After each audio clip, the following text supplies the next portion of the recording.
Je m'appelle Anne-Sophie Bouvier, je suis gynécologue à l'hôpital de La Fontaine et je travaille ici depuis 4 ans.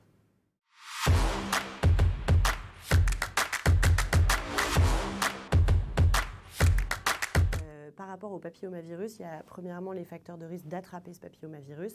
Donc ça, c'est à partir du moment où on a des rapports sexuels. Et donc effectivement, plus on va multiplier les différents partenaires sexuels, plus on va avoir une précocité des rapports, plus on a de risques d'attraper ce papillomavirus. Et après, il y a les facteurs de risque de persistance de ce papillomavirus. Normalement, le papillomavirus, dans l'immense majorité des cas, votre organisme il va s'en débarrasser tout seul.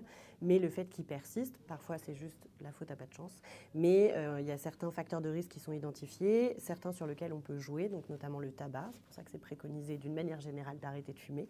L'immunodépression, donc par exemple les patientes qui sont atteintes de maladies chroniques avec notamment un diabète, un VIH, donc l'infection du sida. Ça, c'est des choses sur lesquelles on va pouvoir jouer en essayant d'équilibrer au maximum ces maladies chroniques. Voilà, c'est essentiellement ça. Alors, les meilleurs moyens de se protéger, malheureusement, il n'y a aucun moyen au moment des rapports sexuels qui protège à 100%. Le préservatif, c'est bien, mais ça ne protège pas à 100%.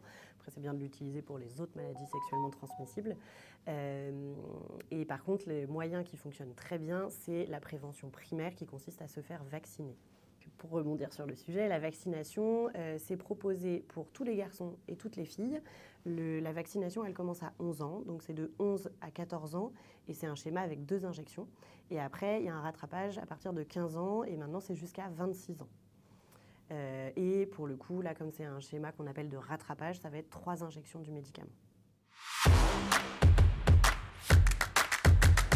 Dépasser l'âge de 26 ans, c'est toujours possible de se faire vacciner, c'est juste que ça ne rentre pas dans le cadre de la vaccination, du dépistage, de la prévention primaire organisée.